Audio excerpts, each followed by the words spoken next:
The Holy Bible, New King James Version, Luke 14.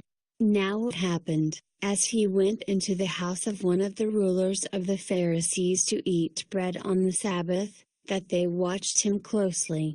And behold, there was a certain man before him who had dropsy.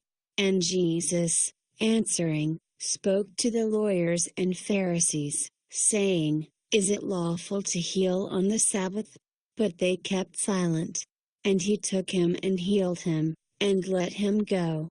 Then he answered them, saying, Which of you, having a donkey or an ox that has fallen into a pit, will not immediately pull him out on the Sabbath day? And they could not answer him regarding these things. So he told a parable to those who were invited, when he noted how they chose the best places, saying to them, When you are invited by anyone to a wedding feast, do not sit down in the best place, lest one more honorable than you be invited by him, and he who invited you and him come and say to you, Give place to this man, and then you begin with shame to take the lowest place. But when you are invited, go and sit down in the lowest place, so that when he who invited you comes he may say to you, Friend, go up higher. Then you will have glory in the presence of those who sit at the table with you. For whoever exalts himself will be humbled, and he who humbles himself will be exalted. Then he also said to him who invited him, When you give a dinner or a supper, do not ask your friends, your brothers, your relatives, nor rich neighbors, lest they also invite you back, and you be repaid. But when you give a feast, invite the poor, the maimed, the lame, the blind. And you will be blessed, because they cannot repay you, for you shall be repaid at the resurrection of the just.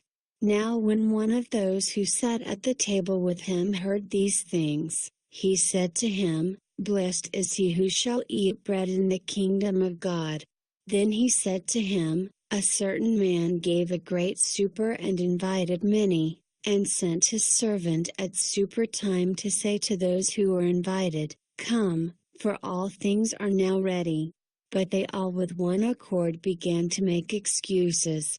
The first said to him, I have bought a piece of ground, and I must go and see it. I ask you to have me excused.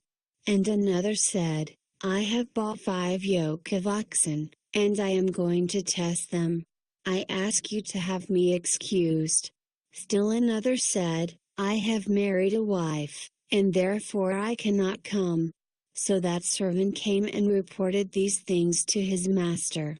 Then the master of the house, being angry, said to his servant, Go out quickly into the streets and lanes of the city, and bring in here the poor and the maimed and the lame and the blind.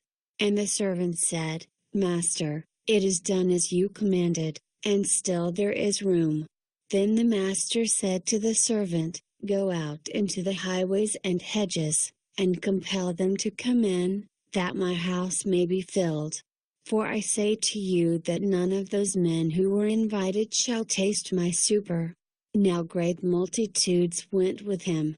And he turned and said to them, If anyone comes to me and does not hate his father and mother, wife and children, brothers and sisters, yes, and his own life also, he cannot be my disciple.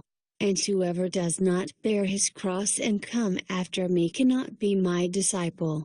For which of you, intending to build a tower, does not sit down first and count the cost, whether he has enough to finish it, lest, after he has laid the foundation, and is not able to finish, all who see it begin to mock him, saying, This man began to build and was not able to finish?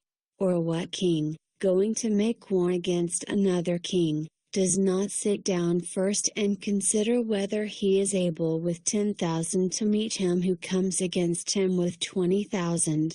Or else, while the other is still a great way off, he sends a delegation and asks conditions of peace. So likewise, Whoever of you does not forsake all that he is cannot be my disciple. Salt is good, but if the salt has lost its flavor, how shall it be seasoned? It is neither fit for the land nor for the dunghill, but men throw it out. He who has ears to hear, let him hear.